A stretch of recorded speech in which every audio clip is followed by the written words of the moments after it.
अब क्योंकि इनका क्षण क्षण कीमती है, मैं आदरणीय महाराज श्री से अनुरोध करता हूं कि वे अपना संबोधन हम सब के बीच देने की कृपा करें। आदरणीय महाराज।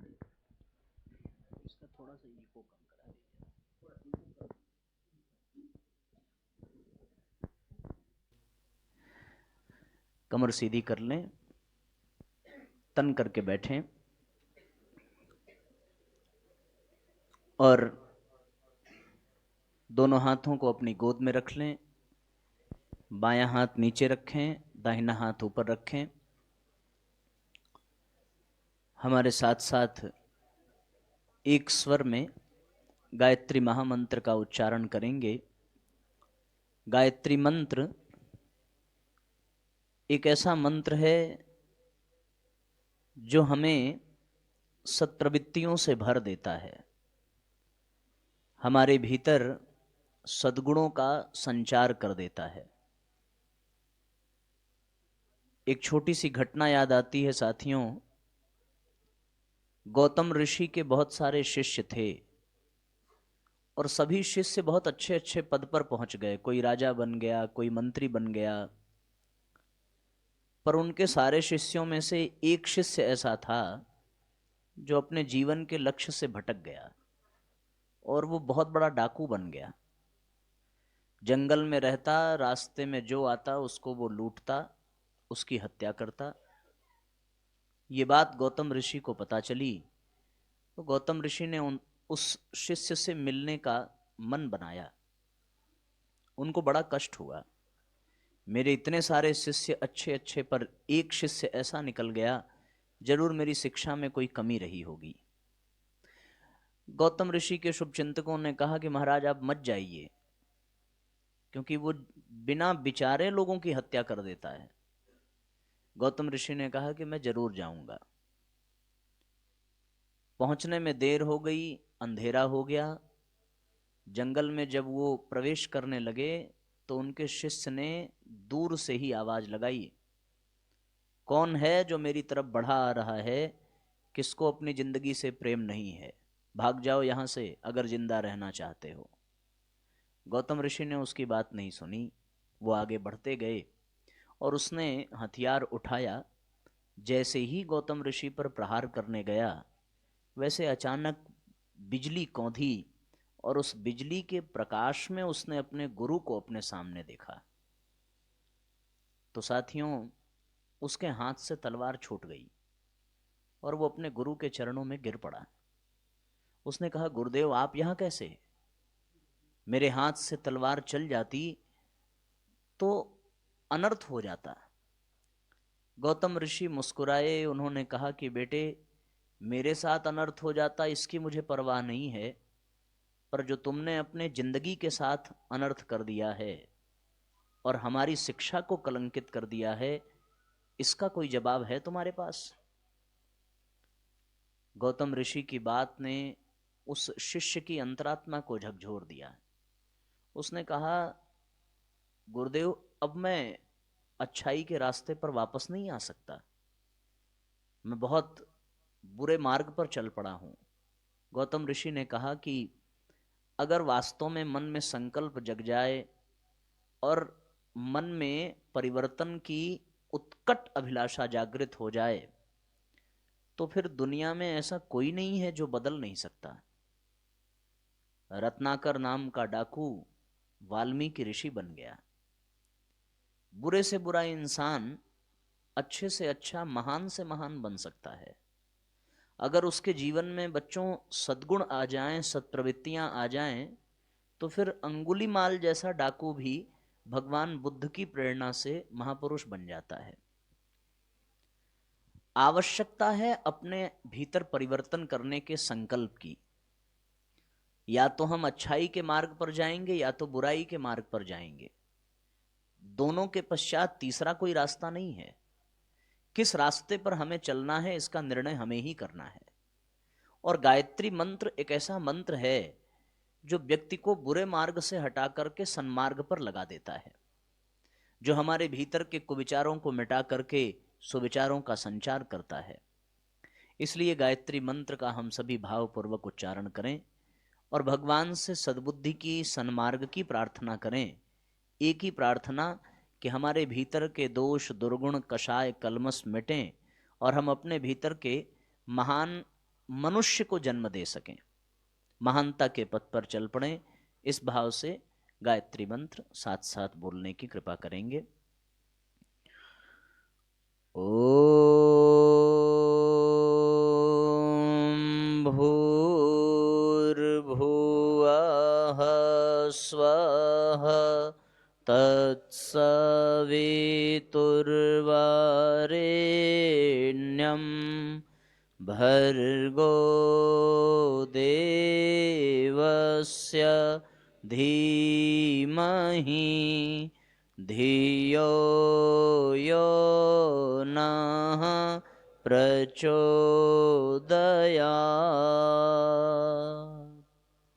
ओम सद्गुरुचरण कमलेभ्यो नमः।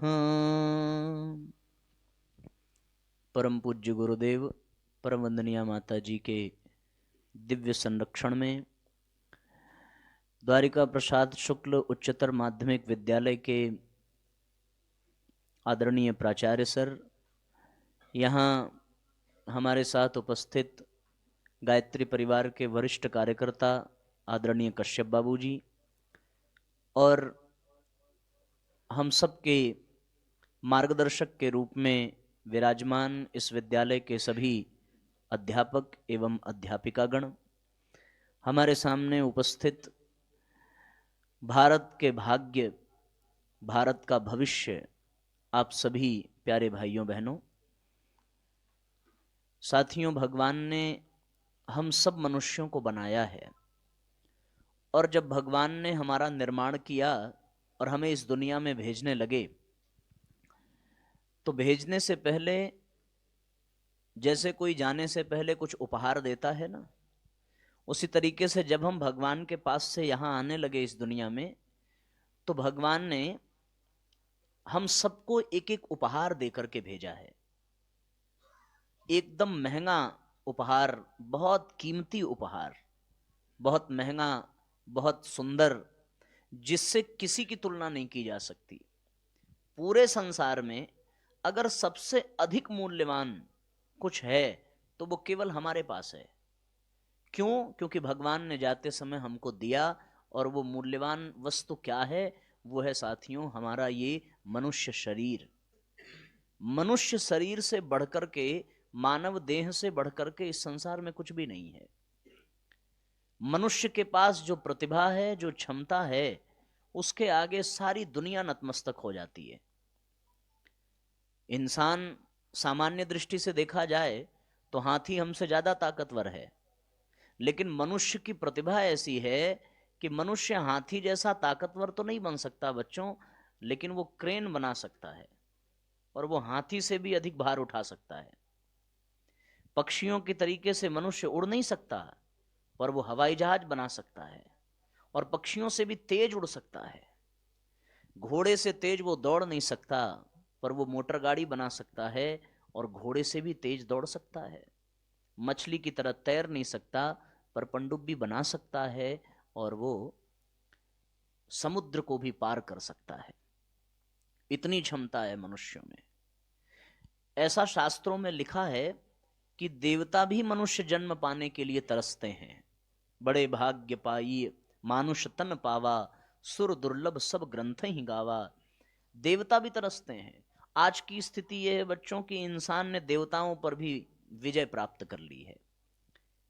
आप कहेंगे साहब कैसे? तो सुनो, पहले बहुत बड़ी तपस्या करके बड़ी सिद्धियां प्राप्त करने के पश्चात देवताओं को प्रसन्न किया जाता था। आज की स्थिति यह है कि मनुष्य इतना विकास कर चुका है कि वो जब चाहे तब देवताओं को प्रकट कर सकता है। मानते हैं आप इस बात को? देखा है आपने देवताओं को? नहीं देखा? बच्चों एक बात हम आपको बताएं, पहले कोई आग्नेयास्त्र होता था और उसको सिद्ध करने के लिए बड़े मंत्र पढ़े जाते थे, लेकिन आज अगर अग्नि को प्रकट करना हो तो बस एक माचिस की तीली आपके पास हो, आपको कोई मंत्र आए या ना आए, पर अग्नि देवता को आपके सामने प्रकट होना पड़ेगा। नल की एक टोंटी आपने घुमाया, जल देवता का मंत्र आए चाहे ना आए, उनको आपके सामने प्रकट होना पड़ेगा। एक स्विच आपने ऑन किया, अपने आप वायु देवता प्रकट हो जाएंगे। देवताओं पर भी मनुष्यों ने जीत हासिल कर ली है। ऐसा उपहार भगवान ने देकर के भेजा। भगवान ने मनुष्यों को बिल्कुल अपने जैसा बनाया। भगवान में और मनुष्य में कोई अंतर नहीं है।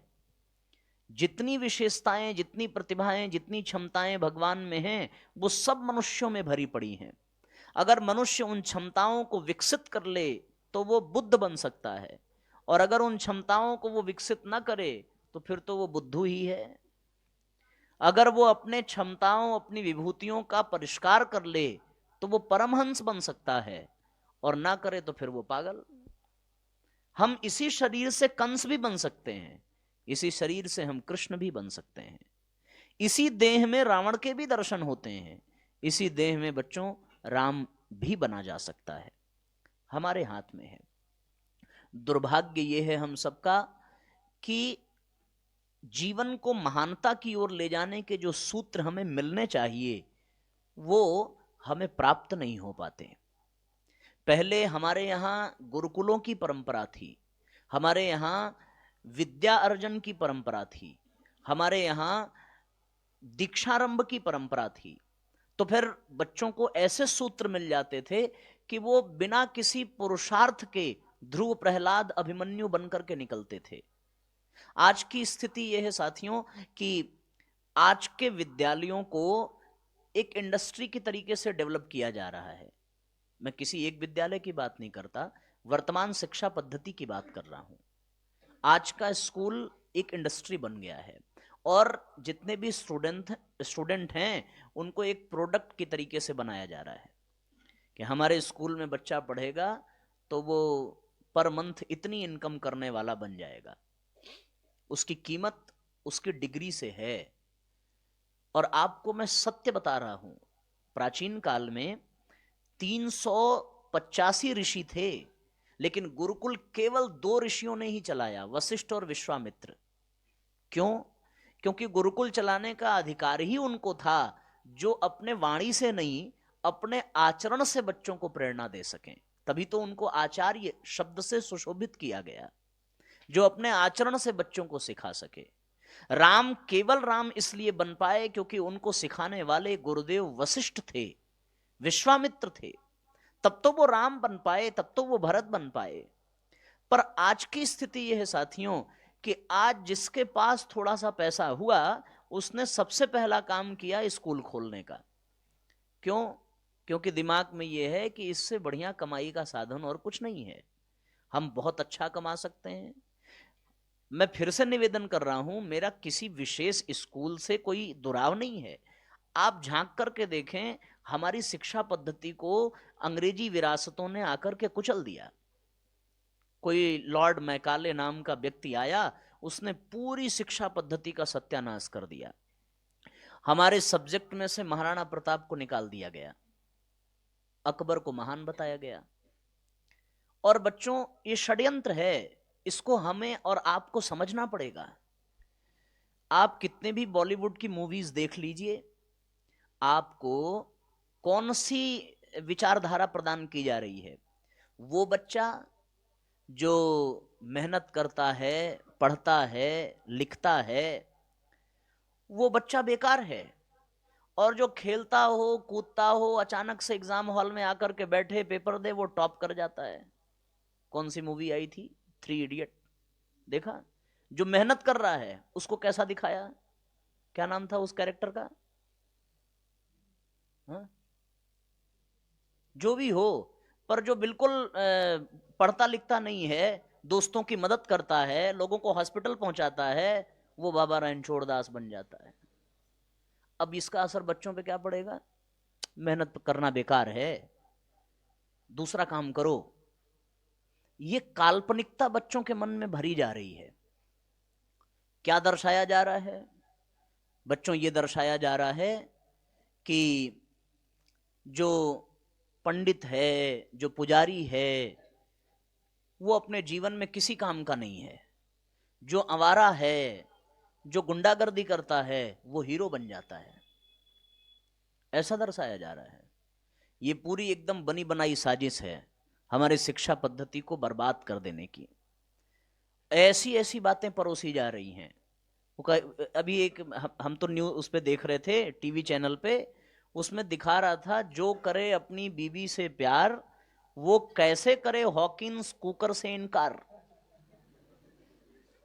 कैसे करे। इसका मतलब ये हुआ बच्चों कि जब तक वो कुकर दुनिया में नहीं था तब तक पति पत्नी में प्यार ही नहीं था। आज ये पूरी की तरह से मार्केटिंग कर दिया गया है। मार्केट वाले ये सोचते हैं कि हमारी बिक्री कैसे हो, तो वो बिक्री करने के लिए उनको ये लगा कि अगर सब एक संयुक्त परिवार बन के रहेंगे तो उनका सामान बिकेगा नहीं, घर को तोड़ना पड़ेगा, भाई भाई को अलग करना पड़ेगा, एक के बजाय 2 मकान बनेंगे तो हमारा सामान ज्यादा बिकेगा, एक रसोई से ज्यादा 2 रसोई होगा तो हमारे सब्जियां ज्यादा बिकेंगी। ये पाश्चात्य संस्कृति हमारे देश में बोई जा रही है बच्चों, हमको तोड़ करके अलग किया जा रहा है। ये शिक्षा पद्धति हमारे यहाँ नहीं थी। हमारे यहाँ कौन सी शिक्षा पद्धति थी कि अयोध्या का साम्राज्य सामने हो, लेकिन अगर पिता की आज्ञा है तो हमें राज्य नहीं चाहिए, वन में हम रह लेंगे लेकिन धर्म का पालन करेंगे। भरत के पास पूरा अवसर था अयोध्या को अपना लेने का, कोई उनका विरोधी नहीं था। उसके बाद भी भरत नंदीग्राम में वनवासी के तरीके से ही जीवन बिता रहे हैं और अयोध्या की राजगद्दी पर भगवान की चरण पादुका रख करके वो राज्य कर रहे हैं, प्रतिनिधि बन करके, राजा बन करके नहीं। क्यों? क्योंकि उनको वो शिक्षा प्रदान की गई थी। आज हमारी जो शिक्षा है वो हमारे दिमाग में एकदम ठूस ठूस के भरा जा रहा है कि अगर पढ़ेंगे नहीं तो कमाएंगे कैसे, पढ़ेंगे नहीं तो कमाएंगे कैसे। हमको पैसा कमाने की एक फैक्ट्री बना करके निकाला जा रहा है। हम स्कूल से निकलें तो हमको पैसा चाहिए, हमको पैसा चाहिए, इतना पैसा चाहिए। और साथियों आप अनुभव तो कर लीजिए, आपको चाहे जितना मिल जाए, चाहे जितना मिल जाए, पैसा ऐसी चीज है कि कभी कोई ये कह नहीं सकता कि अब नहीं चाहिए, अब नहीं चाहिए, ऐसा निकलेगा नहीं। एक बड़ी प्यारी कथा आती है, गुरुजी ने प्रज्ञा पुराण में लिखी है। एक फकीर ने सोने का सिक्का पाया, वो अपने गुरु के पास गया, गुरुदेव इसको क्या करें? गुरुजी ने कहा कि बेटा जो दुनिया में सबसे गरीब हो उसको ले जाके इसको दे देना। वो पूरी दुनिया घूमता रहा, उसको कोई गरीब मिला नहीं, सबके पास कुछ न कुछ था। एक दिन एक राजा की सवारी जा रही थी, सैकड़ों हाथी, सैकड़ों घोड़े, बहुत सारे सैनिक, राजा रथ पर बैठा, बहुत बड़े राज्य का राजा। फकीर ने पूछा कौन लोग जा रहे हैं? बोले राजा जा रहे हैं। कहां जा रहे हैं? दूसरे राज्य पर आक्रमण करने जा रहे हैं। क्यों? ताकि वो राज्य उसको मिल जाए। फकीर दौड़ करके गया, अपनी पोटली से सिक्का निकाला, राजा को पकड़ाया। राजा ने कहा कि भाई ब्राह्मण है, आशीर्वाद दे रहा है। राजा ने पूछा क्यों, कैसे, आप ये क्या दे रहे हैं? फकीर ने कहा कि मेरे गुरु ने कहा था कि जो सबसे गरीब मिलेगा उसको देना। राजा ने कहा कि दिमाग खराब है तेरा, मैं तुझे गरीब दिख रहा हूं? फकीर ने कहा गरीब ही तो हो भैया, इतने बड़े राज्य के मालिक, फिर भी चैन नहीं है तुम्हारे पास, और तुम जा रहे हो दूसरे राज्य को लूटने। क्यों? अपने राज्य की सीमा बढ़ाने। इससे बड़ा दलिद्र और कौन होगा? तुम्हारे जैसा दलिद्र मैंने नहीं देखा। इसका मतलब क्या हुआ बच्चों कि कितना भी मिल जाए, दोनों जेब भर जाए तो आदमी तीसरे जेब की व्यवस्था कर लेता है, तीसरी जेब भी भर जाए तो वो कोट पहन लेता है, वो भी भर जाए तो वो बैंक बैलेंस करना प्रारंभ कर देता है। कितना हम इकट्ठा कर लें, कितना इकट्ठा कर लें, उसकी कोई सीमा नहीं है। आपको चाहे जितना मिल जाए, कितने भी ऊंचे पद पर आप पहुंच जाएं, आपको कभी, अच्छा आप एक बात बताओ, जो गरीब होता है वो तो 2-4 रुपए की चोरी करता है, लेकिन जो जितना बड़ा अमीर होता है वो उतना बड़ा घोटाला करता है। इसका मतलब क्या हुआ? इसका मतलब ये हुआ कि उतना पाने के बाद उसे और चाहिए। आज की शिक्षा पद्धति ऐसी ही है, वो आपको बेईमानी सिखा सकती है, ईमानदारी सिखाना बहुत कठिन काम है, ऐसा नहीं हो पा रहा है। ये बड़ी दिक्कत की बात है। हम लोग पैसे की मशीन बन गए हैं। क्या बन गए हैं बच्चों? पैसे की मशीन बनाया जा रहा है। आज हमको शिष्टाचार, संस्कार की बातें बहुत कम सुनने को मिल रही हैं। वातावरण ही ऐसा बन गया है, आदमी दौड़ में लगा हुआ है। लोग सफलता के मापदंड को मानते ही ये हैं कि जिसका क्रेडिट कार्ड डेबिट कार्ड भरा रहे उसी को लोग सक्सेस मानते हैं। जिसके पास बंगला हो, गाड़ी हो, उसको लोग सक्सेस मानते हैं। ये आदमी सफल है, इसके पास इतना पैसा है। लोगों ने पैसे को इतना महत्व दे दिया, इतना महत्व दे दिया कि लोगों की स्थिति ये हो गई कि अगर पैसा नहीं है तो फिर कुछ नहीं है। जिनके पास पैसा नहीं है वो आदमी किसी काम का नहीं है। इसलिए साथियों, यहाँ पे एक सोचने की आवश्यकता है। एक बार चंगेज खान के बारे में आपने सुना होगा। चंगेज खान आया, किसी ने उससे कहा कि भारत में सबके पास जाना, संतों के पास मत जाना। उसने कहा कि जब तक संतों के पास जाएंगे नहीं तब तक दुनिया वालों को हम डरा नहीं सकते। इसने कहा कि संतों को पराजित नहीं किया जा सकता। उसने कुछ ऋषि मुनियों को किडनैप कर लिया और बंद कर दिया। ऋषि मुनि उसके ऊपर हंसने लगे। उसने कहा कि आपको हंसी आ रही है, आप जानते नहीं मैं कौन हूं, आपको पता है मेरी हैसियत। एक संत थे, उन्होंने कहा मुझे पता है तुम्हारी हैसियत 50 रुपए की है। चंगेज खान ने कहा कि दिमाग खराब है, 50 रुपए का तो मैंने ये कुर्ता पहना है। संत मुस्कुराए, कहने लगे मैंने कुर्ते की कीमत बताई है, तेरी तो कुछ भी कीमत नहीं है। कीमत बच्चों उसकी होती है जिसका व्यक्तित्व दमदार होता है, जिसका चरित्र दमदार होता है, कीमत उसकी होती है। अगर व्यक्तित्व शानदार हो और चरित्र महान हो तो फिर लंगोट में भी खड़ा हुआ आदमी उसके सामने दुनिया मस्तक झुकाएगी। और चरित्र अच्छा ना हो तो फिर चाहे सिकंदर ही आदमी क्यों ना बन जाए, लोग उसके मुंह पे थूकेंगे ही, उसको अपमानित ही करेंगे। देवताओं का राजा इंद्र दर दर की ठोकरें खाता है अपने व्यक्तित्व के कारण, लेकिन ऋषि मुनियों का ऐसा शानदार व्यक्तित्व कि बड़े बड़े प्रतापी राजा उनके चरणों में नंगे पांव जाकर के बैठते थे। इसका मतलब क्या हुआ? इसका मतलब यह हुआ बच्चों कि पैसे से जीवन नहीं बनता। जीवन बनता है पवित्रता से, पात्रता से। जीवन बनता है परिष्कार से। जीवन बनता है सद्गुणों से। जीवन बनता है व्यक्तित्व की महानता से। पैसा खो जाएगा, मिल जाएगा। डॉक्यूमेंट्स खो जाएंगे, दूसरा आप बना लेंगे। संबंध टूट जाएगा, नए संबंध बन जाएंगे। रिश्ते बिखर जाएंगे, फिर से रिश्तों को समेटा जा सकता है। लेकिन अगर जीवन बिगड़ गया तो दूसरा जीवन प्राप्त नहीं होता। आदमी समझदार वही है जो अपने जीवन को शानदार बना दे, अपने व्यक्तित्व को शानदार बना दे। राम हमारे लिए इसलिए पूजनीय नहीं थे क्योंकि वो दशरथ के राजा थे, दशरथ के बेटे थे। राम तो हमारे लिए इसलिए भगवान बने कि वन में भी रह करके उन्होंने अपने व्यक्तित्व को ऐसा बनाया, ऐसा बनाया कि दुनिया उनको भगवान मानने लगी। और सोने की लंका में रहने वाला रावण हमेशा परेशान ही रहा, एक पल भी चैन से बैठा नहीं। कभी वो किसी की संपत्ति पर दौड़ता रहा, कभी किसी की पत्नी का हरण करता रहा। अपने ही महल में उसे कभी शांति नहीं मिली। कारण एक ही था, उसने अपने व्यक्तित्व को सुंदर नहीं बनाया, उसने अपने चरित्र को सुंदर नहीं बनाया। और भगवान राम ने अपने चरित्र को, अपने व्यक्तित्व को सुंदर बनाया। आज आदमी सब कुछ करता है पर बच्चों अपने जीवन पर ध्यान नहीं देता, अपने व्यक्तित्व पर ध्यान नहीं देता। और व्यक्तित्व को सुंदर बनाने का एक ही आधार है, अपने भीतर की बुराइयों को खोजना और उनको दूर करना।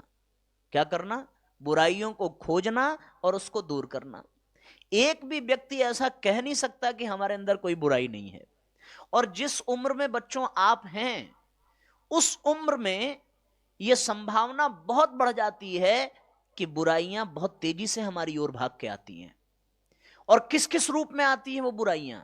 कभी वो दोस्तों के रूप में आती हैं, दोस्तों के रूप में बुराइयां आती हैं। कोई ऐसा मित्र आ जाए, वो आपसे कहे अरे कुछ बात नहीं यार, एक पैक लगा के तो देखो, एक से क्या हो जाएगा। वो दोस्त दोस्त नहीं है, वो साक्षात बुराई की प्रतिमूर्ति हमारे सामने आ गया।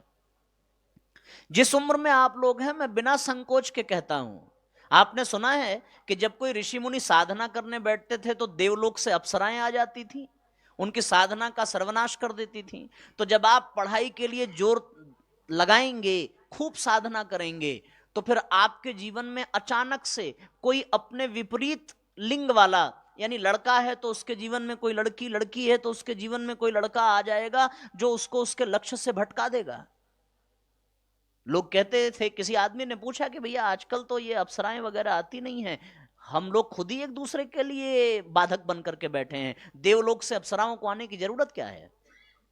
कोई लड़का पढ़ने में आगे बढ़ने लगा, अचानक से उसके जीवन में कोई लड़की आई, आप ये जान लेना कि आपको भले अच्छा लग रहा हो कि नहीं वो मेरी बेस्ट फ्रेंड है, हम लोग एक अच्छे कपल्स बन जाएंगे, हम आगे चल करके शादी करेंगे, परिवार बसाएंगे, बहुत लंबे लंबे सपने, लेकिन वो सपना तो सपना ही रह जाता है, जो हकीकत था वो भी हाथ से चला जाता है। बच्चों, ये उम्र ही ऐसी है कि इसमें अचानक से जैसे चुंबक बड़ा हो जाए तो वो आसपास के सारे लोहे को खींच करके अपने में चिपका लेता है, वैसे जब हम उम्र में आते हैं, जब टीन एज में हम प्रवेश करते हैं, तो आसपास की जो बुराइयां हैं वो बहुत तेजी से हमारी ओर बढ़ती हैं, बहुत तेजी से, उसको हम रोक नहीं पाएंगे। अचानक से हमें झूठ बोलना आ जाएगा, अचानक से हमें चोरी करना आ जाएगा, अचानक से हमें बेवकूफ बनाना आ जाएगा। क्या हम बचपन में हमको किसी ने झूठ बोलना सिखाया क्या? किसी ने चोरी करना सिखाया क्या? किसी ने आपको क्रोध करना सिखाया क्या? पर आप फील कर रहे होंगे बच्चों कि अब आपको गुस्सा आने लगा है। बचपन में कुछ किसी ने ट्रेनिंग दी आपको, स्कूल में किसी टीचर्स ने बताया कि बेटे गुस्सा करने से पहले बाल बिखरा देने चाहिए, आंखें लाल हो जानी चाहिए, शरीर बिल्कुल कांपने लगे, शब्द बिल्कुल गले से बाहर ना निकले, मुंह से थूक बाहर निकलने लगे, एकदम आदमी तमतमाने लगे, बीपी बढ़ जाए, शुगर बढ़ जाए। ऐसा किसी ने ट्रेनिंग दिया आपको? आपको किसी ने कहा कि बच्चों कल 10 गाली याद करके आना, जो नहीं याद करके आएगा उसको क्लास में खड़ा कर दिया जाएगा? नेवर। किसी ने कहा नहीं, पर मैं दावे के साथ कह सकता हूं एक भी बच्चा ऐसा है जिसको गाली देना नहीं आता हो। हाँ, एक कार्यक्रम छोटा सा चालू करते हैं, एक गाली मैं आपको देता हूं, आप एक सांस में 10 गाली हमको दे सकते हैं।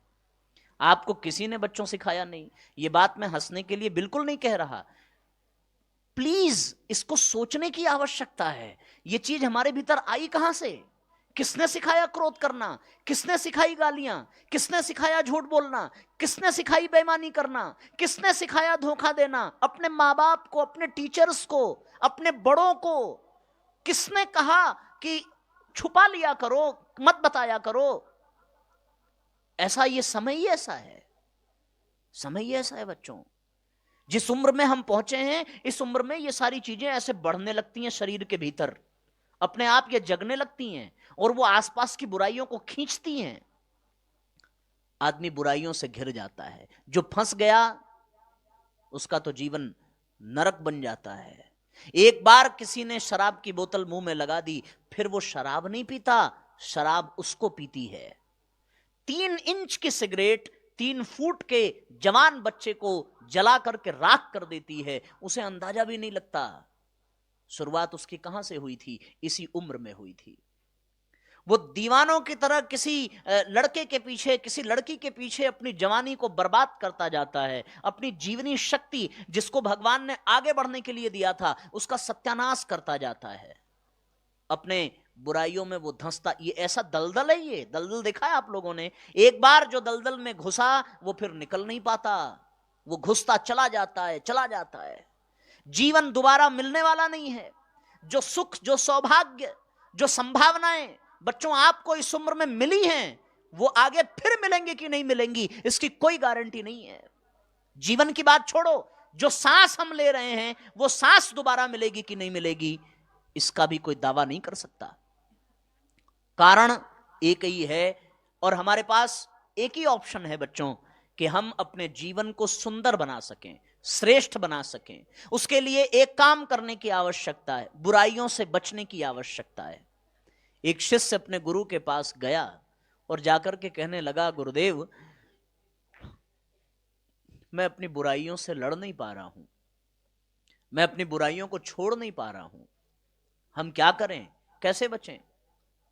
गुरुजी ने कहा कि बेटा एक ही तरीका है, तू अपने मन की, अपने भीतर की बुराइयों को सबसे बताना प्रारंभ कर दे। मेरे अंदर जो कमी है वो हम बताना प्रारंभ कर दें, सबसे छूट जाएगी। पर दिक्कत की बात यह है, बताने से लोग डरते हैं। बताने को कौन कहे, वो तो और छुपा करके गलत काम करते हैं। और आप ये जान लीजिए, जिस काम को छुपा करके करना पड़े वो काम अच्छा हो ही नहीं सकता। आपके मन में प्रश्न होगा, सर बुराई किसको कहते हैं? क्यों? क्योंकि जो बुरा करता है उसको लगता ही नहीं है कि वो बुरा कर रहा है। ठीक, शराबी के पास आप बैठ जाओ, वो शराब पीने के 10 फायदे गिना देगा, इतना मोटिवेट कर देगा कि आप भी सोचोगे यार इसी का अच्छा है। हाँ, एक आदमी, हम लोग राम कथा करने गए थे बाबूजी, एक आदमी से मैंने पूछा कैसी लगी राम कथा, बोले सबसे बढ़िया कैरेक्टर मुझे किसका लगा, बोले कुंभकर्ण का। कुंभकर्ण का बेस्ट कैरेक्टर, किसी चीज से मतलब नहीं, 6 महीने बाद सो के जगो, बढ़िया बढ़िया खाओ फिर सो जाओ। उसको राम अच्छे नहीं लगे, उसको कोई अच्छा नहीं लगा। सोचो, तो कहने का मतलब यह है कि जिसमें बुराइयां भरी होंगी तो उसके तरफ बुराइयां ही खींच के आती हैं। इसलिए साथियों, हम लोगों को कोई ऐसी व्यवस्था करनी पड़ेगी कि हम अपने जीवन में बुराइयों से बच सकें। वो व्यवस्था क्या है? हम पूरे दुनिया को तो नहीं बदल सकते, हम पूरे दुनिया के वातावरण को नहीं बदल सकते, रास्ते में बिछे कांटे को हटाना बहुत कठिन है, आसान तरीका है अपने पैरों में जूते पहन लेना। बारिश को बंद कर देना कठिन है, पर छाता तान लेना बहुत आसान है। बुराइयों से लड़ना बहुत कठिन है, पर वो हमारे भीतर आए ना, ऐसी व्यवस्था कर लेना बहुत आसान है। और बच्चों, वो व्यवस्था क्या है, वो कौन सी विधि है जिससे हम बुराइयों से बच सकते हैं, जिससे हम अपने आसपास सुरक्षा कवच का निर्माण कर सकते हैं? तो ऋषि, महात्मा, संत, शास्त्र, ग्रंथ, पुराण, सदगुरु सब एक स्वर में एक ही बात कहते हैं, अगर बुराइयों से बचना है तो फिर हमें गायत्री मंत्र सीखना होगा। एकमात्र उपाय, दुनिया की सारी समस्याओं का एकमात्र समाधान गायत्री मंत्र। गायत्री मंत्र की विशेषता क्या है? जब हम लोग गायत्री मंत्र बच्चों बोलते हैं तो हमारे ओठ, हमारे जीभ और हमारे कंठ, इसमें एक तरंग पैदा होती है, बोलने से पैदा होती है ना। आप लोगों ने साउंड वाला चैप्टर पढ़ा होगा, एक फ्रीक्वेंसी के बारे में सुना होगा आप लोगों ने, ध्वनि विज्ञान के बारे में आपने पढ़ा होगा, वेव्स के बारे में आपने पढ़ा होगा। तो जब आदमी कुछ बोलता है तो एक तरंग पैदा होती है। और गायत्री मंत्र जब हम बोलते हैं तो गायत्री मंत्र में साथियों 24 अक्षर हैं, और वो 24 अक्षर हमारे शरीर के 24 स्थानों पर ऐसे चोट मारते हैं।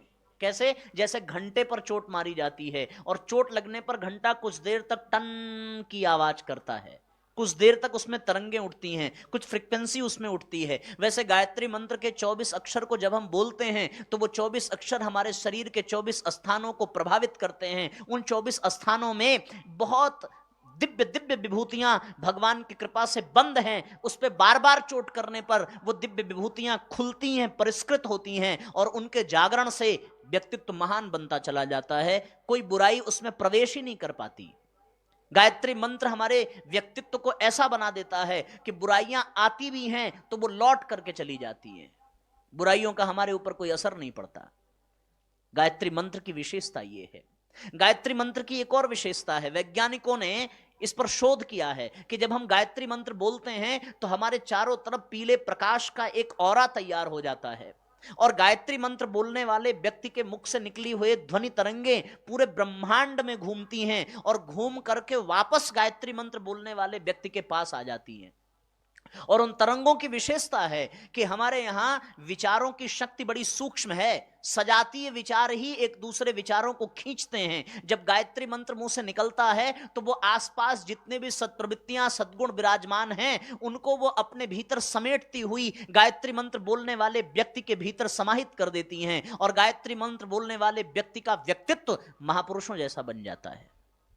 आप कभी अपने धर्म ग्रंथों को उठा करके पढ़ना, आपको जितने भी महापुरुष मिलेंगे उनके जीवन में आपको गायत्री मंत्र जरूर मिलेगा। स्वामी विवेकानंद ने कहा कि ऋषियों ने इस संसार को बहुत कुछ दिया है, पर जो सबसे मूल्यवान वस्तु दी है वो गायत्री मंत्र है। गायत्री मंत्र जो व्यक्ति सीख लेता है और प्रतिदिन गायत्री मंत्र का अभ्यास करने लगता है, मंत्र मतलब समझते हैं आप लोग? मंत्र का मतलब फॉर्मूला। मंत्र का मतलब क्या? फॉर्मूला। जैसे आप मैथमेटिक्स के क्वेश्चन सॉल्व करें तो आपको किसी फॉर्मूले की जरूरत पड़ती है, बिना फॉर्मूले के आप उसको सॉल्व नहीं कर सकते।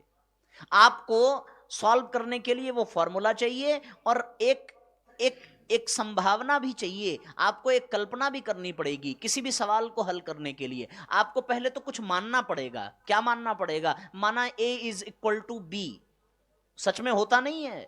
लेकिन एक मानना तो पड़ेगा ही, मानना पड़ेगा। बिना माने आप शुरू करेंगे तो आप सॉल्व नहीं कर सकते। तो जब बिना माने भैया सवाल नहीं सॉल्व हो सकता, तो जिंदगी की समस्याओं को भी बिना माने आप खत्म नहीं कर सकते। आपको यह पहले मानना ही पड़ेगा कि गायत्री मंत्र से ही उसका समाधान हो सकता है। और गायत्री मंत्र is a unique solution for every problem. दुनिया में जितनी समस्याएं हैं उनका समाधान अगर कहीं है तो केवल गायत्री मंत्र में है। आप अभी इस बात को स्वीकार न कर सकें, पर जब आप इसको करने लगेंगे और आपकी समस्याओं का समाधान आपको मिलने लगेगा, तब आप इस बात का अनुभव करने लगेंगे कि वास्तव में गायत्री मंत्र की ही शक्ति ऐसी है जिससे बुराइयों से बचा जा सकता है। गायत्री मंत्र आपके भीतर ऐसा आत्मबल पैदा कर देती है कि आप अपनी बुराइयों से लड़ सकते हैं। एक आदमी गया गुरुजी के पास, उसने कहा गुरुदेव मेरी सिगरेट नहीं छूटती। गुरुजी ने कहा कि बेटा सिगरेट के लिए पैसे कौन खर्च करता है? उसने कहा मैं। गुरुजी ने कहा सिगरेट खरीदने दुकान कौन जाता है? उसने कहा मैं। गुरुजी ने कहा कि सिगरेट खरीद के घर कौन लाता है? उसने कहा गुरुजी मैं। फिर गुरुजी ने पूछा सिगरेट को जलाता कौन है? उसने कहा गुरुजी मैं। उसके बाद मुंह में लगाता कौन है? उसने कहा गुरुजी मैं। तो फिर गुरुजी ने कहा बेटा जब सब तू ही कर रहा है तो छूटेगी कैसे? बोले छूटती नहीं है, हम चाह के भी अपने आप को रोक नहीं पाते। तब गुरुजी ने कहा कि तुम्हारे आत्मबल में कमी है। आत्मबल कैसे बढ़ेगा बच्चों? वो गायत्री मंत्र से बढ़ेगा। जब आप गायत्री मंत्र जपेंगे, बोलेंगे, तो उससे आपके भीतर की पॉजिटिविटी बढ़ेगी। एक बात। दूसरा और अंतिम बात कहकर के अपनी वाणी को विराम दूंगा। एक तो हमारे जीवन में गायत्री मंत्र बोलने जपने का अभ्यास हो ताकि हम कुमार्ग से अपने आप को बचा सकें। और बच्चों दूसरी महत्वपूर्ण बात यह है कि हमारे जीवन में हमेशा अच्छे विचार होने चाहिए। कौन से विचार होने चाहिए? अच्छे विचार होने चाहिए। क्यों अच्छे विचार होने चाहिए? क्योंकि व्यक्ति अगर कुछ करता है तो केवल और केवल अपने विचारों के कारण ही। वो जैसा सोचता है वैसा ही करता है और वैसा बन जाता है। चोर चोरी करने से पहले चोर नहीं था, और चोरी करने से पहले उसके मस्तिष्क में चोरी करने के विचार आते हैं। आता है ना, किसी सामान को उसने देखा तो उसमें विचार आ गए कि काश ये मुझे मिल जाए। कोई देख तो नहीं रहा, ये विचार आया, और जब उसे लगा कि हाँ कोई देख नहीं रहा, तो उसके विचार ने कहा कि तो चोरी कर लेनी चाहिए। बस उसने अपने विचार की बात मान ली, तो फिर वो चोर बन गया। अगर उसके मन में उसी समय यह विचार आ जाता कि नहीं नहीं चोरी करना पाप है, अगर किसी ने मुझे देख लिया तो बड़ा अपमान होगा, मुझे जेल भी जाना पड़ सकता है, मेरे परिवार वालों की बदनामी होगी, जब ऐसे विचार आ जाएं तब वो चोरी नहीं कर पाएगा। इसलिए हम कुछ भी करते हैं तो पहले वो विचार हमारे मस्तिष्क में आते हैं। तो दूसरा काम बच्चों ये करना पड़ेगा, एक तो हम गायत्री मंत्र के द्वारा अपने आत्मबल को बढ़ाएं और बाहर की बुराइयों से बचें, और दूसरा अपने विचारों को हमेशा शुद्ध रखें। और विचारों को शुद्ध रखने के लिए हमेशा अच्छे विचारों के सानिध्य में रहना पड़ेगा। अच्छे विचारों का सानिध्य पाने के लिए हमेशा अच्छे विचारों को बार बार अपने माइंड में रिकॉल करना पड़ेगा, बार बार रिवीजन करना पड़ेगा, बार बार पढ़ना पड़ेगा, बार बार उसको बोलना पड़ेगा। ये दो काम आपको अपने जीवन में करने हैं। अगर आपने इन दो चीजों को अपने जीवन में अपना लिया तो दुनिया की कोई ताकत आपको गलत रास्ते पर भेज नहीं सकती, आपसे गलत कर्म करा नहीं सकती। अब ये करना कैसे पड़ेगा, इसके लिए मैं आपको छोटा सा विधान बता देता हूं कि 24 घंटे में आपको केवल और केवल 15 मिनट का समय अपने लिए निकालना है। वो समय किसके लिए निकालना है? गायत्री मंत्र बोलने के लिए। आप अपने जीवन में एक नियम बना लीजिए कि हमको प्रतिदिन 15 मिनट गायत्री मंत्र बोलना है। किसी ऐसे स्थान पर बैठ करके जो बिल्कुल स्वच्छ हो, शुद्ध हो, शानदार हो, जहां कोई शोरगुल ना होता हो, कोई आपको डिस्टर्ब करने वाला ना हो। ऐसा कोई एकांत भरा स्थान, आप सूर्य का ध्यान करते हुए 15 मिनट गायत्री मंत्र का उच्चारण रोज करिए, प्रतिदिन। ये आप अपने जीवन में धारण कर लीजिए। जैसे आप रोज नहाते हैं, जैसे आप रोज ब्रश करते हैं, रोज खाना खाते हैं, रोज विद्यालय आते हैं, उसी प्रकार आपके जीवन में एक काम और हो जाए कि आप रोज गायत्री मंत्र का उच्चारण करिए, प्रतिदिन। एक भी दिन ऐसा न जाए जिस दिन आप कहेंगे साहब हमारे पास समय नहीं मिल पाता है। ये तो आप अपने आप से पूछिए, मिल नहीं पाता है कि हम निकालना नहीं चाहते? आप चाहेंगे तो आपको बिल्कुल समय मिल जाएगा। फिर भी आपको न मिले तो पूज्य गुरुदेव ने एक बड़ा सुंदर विधान बताया कि जब हम लोग सो करके जगते हैं, जब हम लोग सो करके जगते हैं तो अपने बिस्तर पर ही बैठ करके 15 मिनट नेत्र बंद करके गायत्री मंत्र का जप कर लें और सूर्य के प्रकाश का ध्यान करते हुए कि सविता का तेज हमारे मस्तिष्क में प्रवेश कर रहा है, हम भीतर और बाहर से प्रकाश से भर रहे हैं, हम पॉजिटिविटी से भर रहे हैं। बच्चों, आपने केवल 10 दिन तक यह प्रयोग कर लिया, उसके बाद फिर आप इससे बच नहीं पाएंगे। आप अपने आप गायत्री मंत्र बोलने के अभ्यासी हो जाएंगे। हम आपको पूजा पाठ करने के लिए नहीं कह रहे हैं, हम आपको दुनिया की परेशानियों, दुनिया की समस्याओं और बुराइयों से बचने का उपाय बता रहे हैं। अगर आपने ऐसा कर लिया तो आपको कभी किसी मंदिर में जाने की जरूरत नहीं पड़ेगी, आपको किसी ज्योतिषी को अपना हाथ दिखाने की जरूरत नहीं पड़ेगी, आपको अपनी कुंडली लेकर के किसी ग्रह नक्षत्र की पूजा कराने की जरूरत नहीं पड़ेगी, आपको किसी पंडित पुजारी के पीछे दुम हिलाने की जरूरत नहीं पड़ेगी, आपको अपने टीचर्स के सामने नंबर बढ़ाने के लिए रिक्वेस्ट करने की जरूरत नहीं पड़ेगी। क्यों? क्योंकि गायत्री मंत्र हमारी बुद्धि को इतना तीक्ष्ण, इतना प्रतिभा संपन्न बना देता है कि हम जो एक बार देख लें वो हमारी स्मृति में सदा के लिए बन जाता है। अगर हमने ये सुना है कि स्वामी विवेकानंद जिस पुस्तक को उठा करके पन्ना पलट लेते थे तो किस पंक्ति में कौन से वाक्य लिखे हुए हैं ये उनको स्मरण हो जाता था, तो ये कोई कल्पना नहीं है। इतनी तीव्र बुद्धि उनके पास आई कहां से? गायत्री मंत्र की वजह से। बच्चों, इसका नियम बना लीजिए।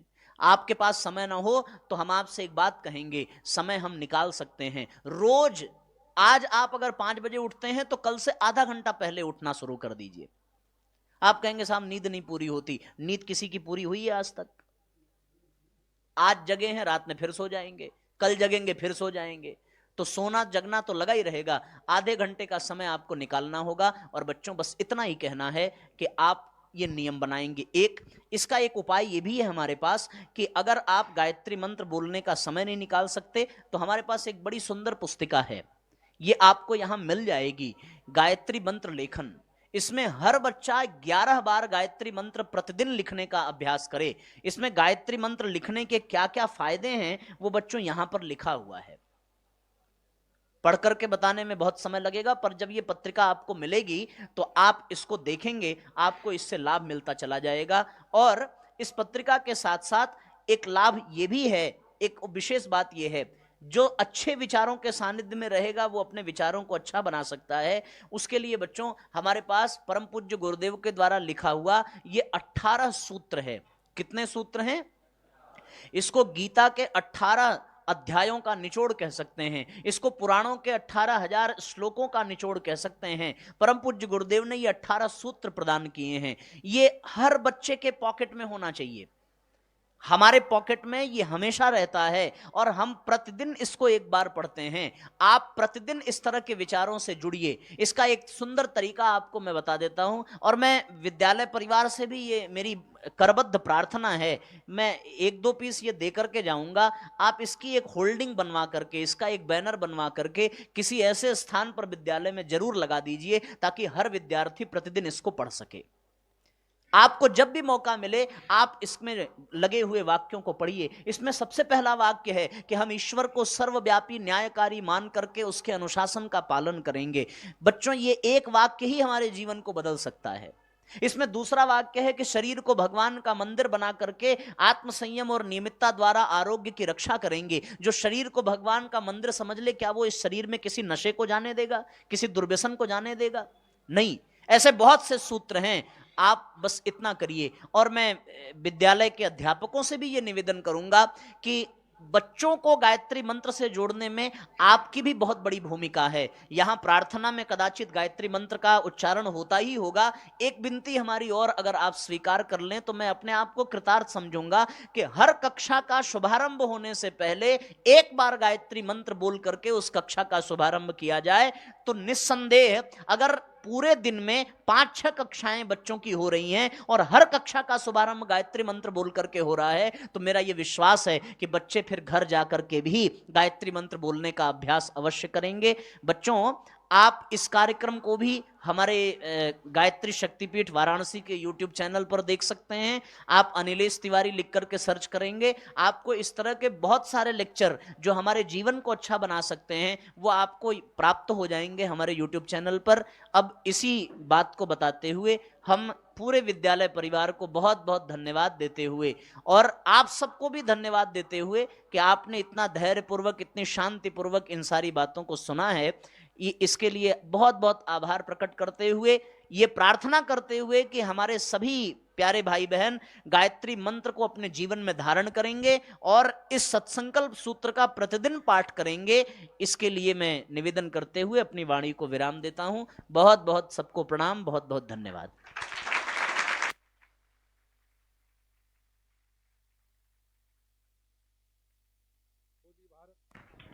भारत माता की जय।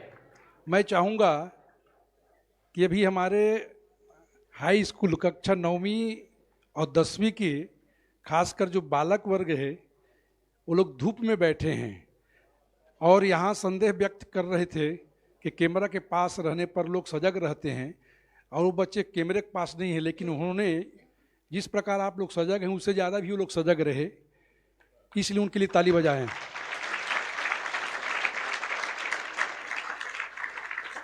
और उससे कहीं पूरा high school, higher secondary school के जितने भी हमारे जो बालिकाएं हैं वो लोग इतने शांति से महाराज जी का उद्बोधन श्रवण किए हैं, उसके लिए भी एक बार ताली बजाएं।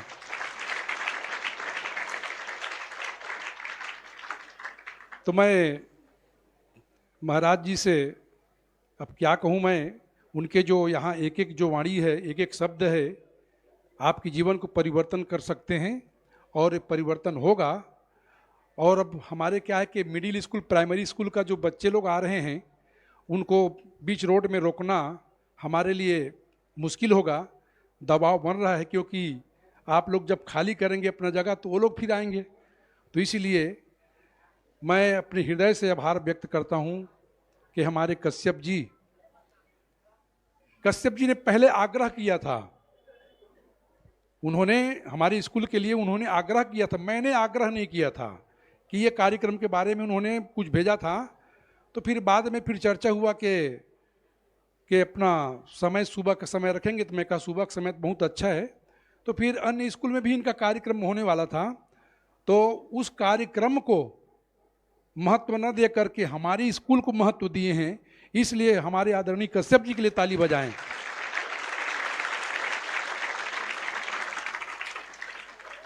और हमारे महाराज जी ने कहा है कि अभी नंदनी पाटनवार ने आकर के आपको ये संकल्प सूत्र दोहराया था और हम लोग प्रेयर में भी शुरू कर दिए हैं। और यहाँ तो सर ऐसे ऐसे विद्यार्थी हैं सर, ऐसे ऐसे सुविचार बोलते हैं कि मुझको इसी से ताकत मिलता है।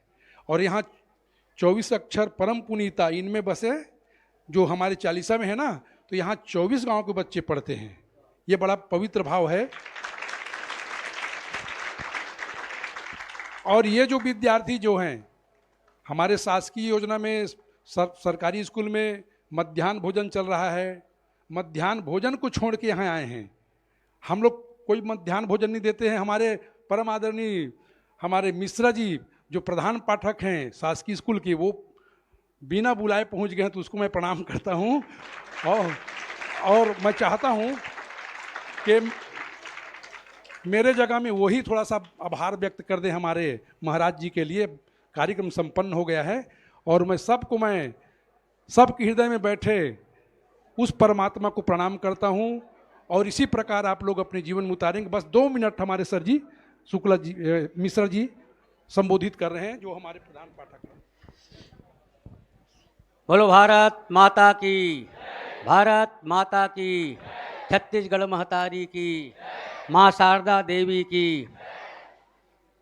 बड़ा प्रसन्नता होते, एक तो बड़ा भाग्य होते कि जब कोई महापुरुष के सानिध्य हमारे बीच में चाहे पल भर के होए, एक घड़ी या 2 घड़ी आधो कह पुनियाद, अतुलसी चर्चा राम कह कटय कोटि अपराध।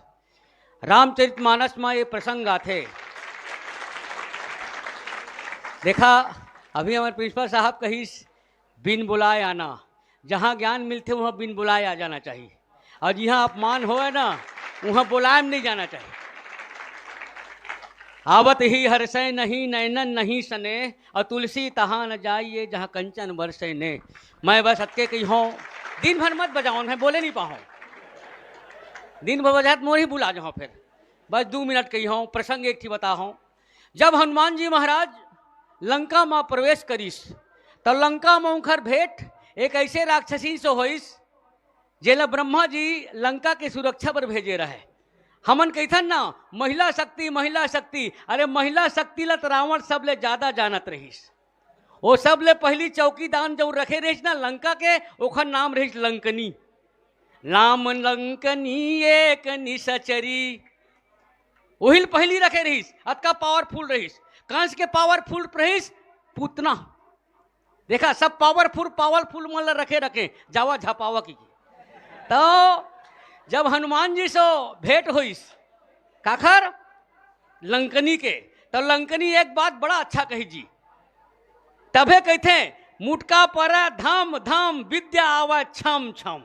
जब हनुमान जी एक मुटका मारिस, मुटिका एक महाकपिहनी, रुधिर बमद धरनी अठन मनी। पुनि संभार उठी सो लंका, जोरी पान कर बिनहि सशंका। जब रावण ब्रह्म ही बर दिन्हा, और चलती बिरंजी कहाँ मोहि चिन्हा। बिकल हो सीतय कपि के मारे, तब जाने हूँ निश्चर संघारे। उस समय जो बात कही वही बात मैं कहना चाहता हूं। तात मोर यति पुण्य बहुता, अब देखे वो नयन राम कर दूता। तब जब हमारे पुण्य के उदय होते ना, तब जैसे शर्मन बैठे हैं, कोई भी ज्ञान देने वाला हमारे बीच में आते, बिगाड़ने वाला हजारों मिली, बनाने वाला कोई एक मिल ही। मैं ज़्यादा कुछ नहीं कहूँ, ईमन पधारे हैं हमारे नवापारा, बड़ा सुघर गांव है। पहली आदमी जो सरकारी स्कूल के प्राइवेट स्कूल आज के प्रवचन करत हो, एम आदमी कॉम्पिटिशन चलते, मोर स्कूल तोर स्कूल, मोर स्कूल तोर स्कूल। मैं मोर स्कूल तोर स्कूल नहीं मानो, सब स्कूल मतलब स्कूल जहाँ ज्ञान मिलना चाहिए।